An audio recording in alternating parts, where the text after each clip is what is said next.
Welcome to the Bougie Coop, the podcast for backyard chicken keepers with tight spaces, big dreams, and a flair for the fabulous. I'm your host, Lisa Ronsky, and every episode we'll talk about all the quirky adventures of raising backyard birds with a bougie twist. I'll just say it up front, I'm proudly one of those crazy chicken ladies. When I brought home my first chicks, I had no idea how much they changed my life. These incredible birds have brought me so much joy, connection, and honestly, a whole lot of healing. So whether you're a seasoned hen tender or still daydreaming about your first coop, you're in the right place. This podcast is your comfortable, slightly chaotic guide to small space chicken keeping. So fluff those feathers, pour yourself something sparkly, and let's dive in.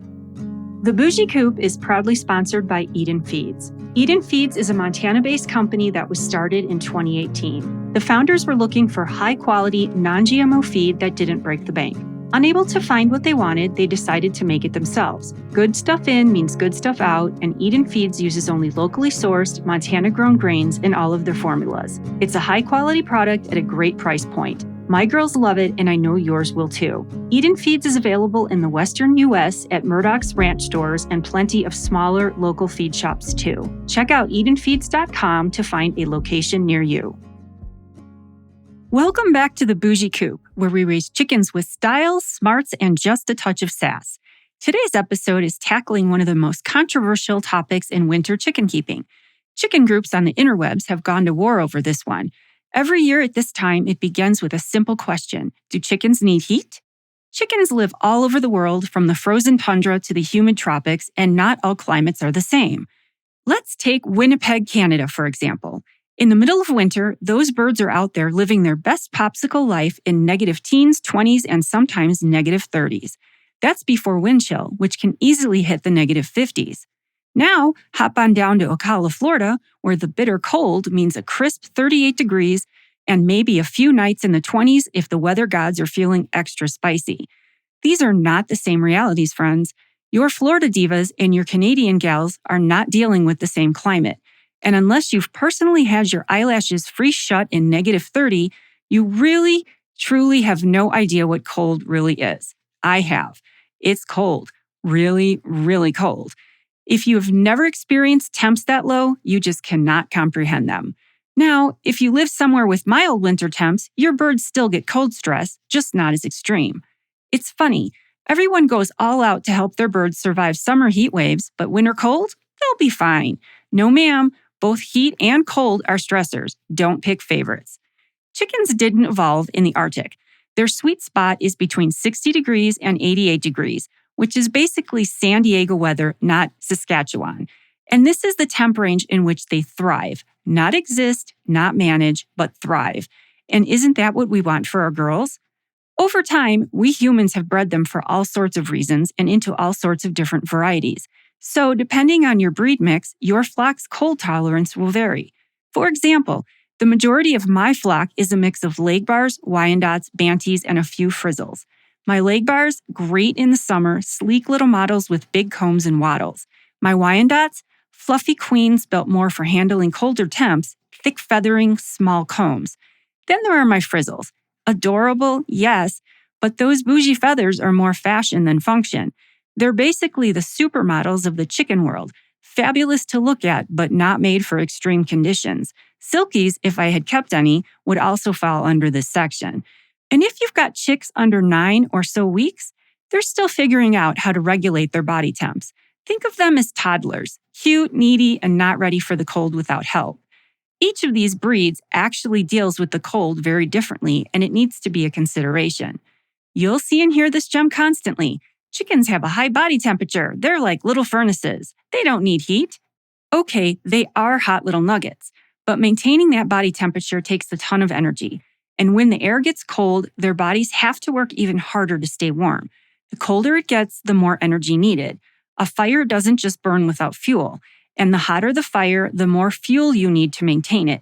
Feeding more food helps, but trying to stay 106 degrees in freezing temperatures uses energy that should be used for immune health and body repair, not for constantly trying to stay warm. Chickens are most comfortable and least stressed between 60 and 88 degrees. Outside that range, things start getting complicated. Cold stress lowers immunity and messes with hormones. meaning your birds are more likely to get sick and can't manage parasites as well.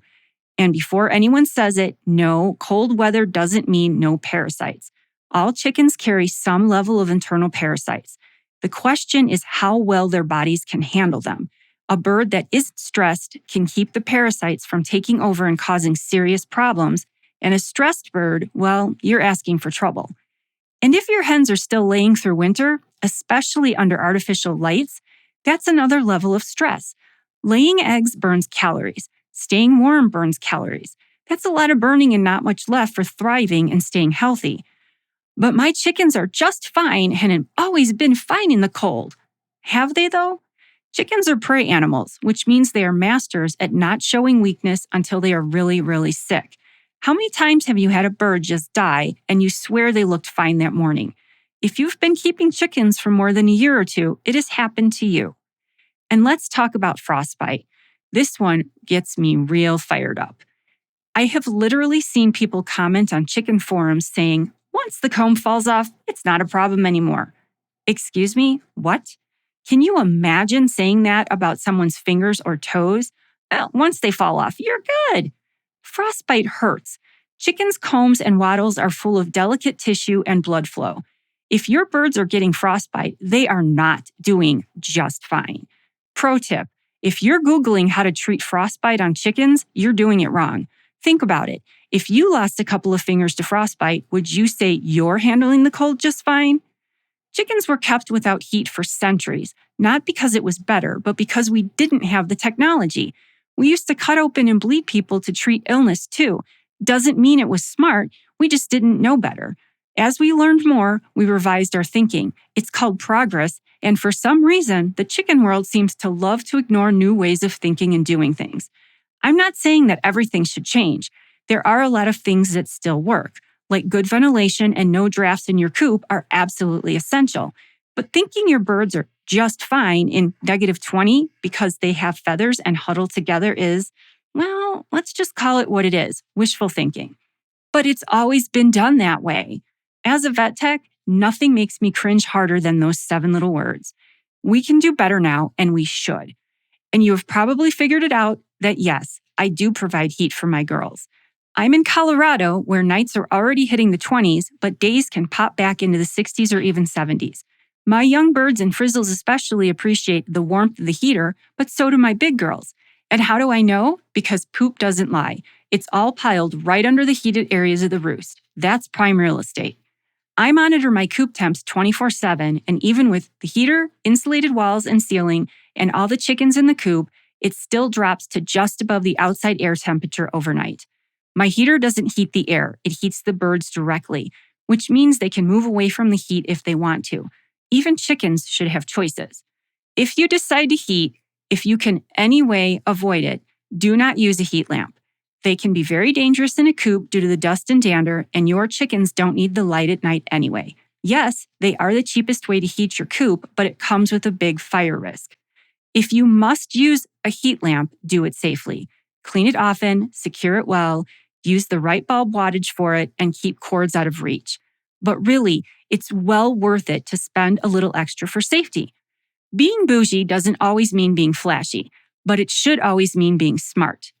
Heat plates are great as long as they are good quality and rated for outdoor usage.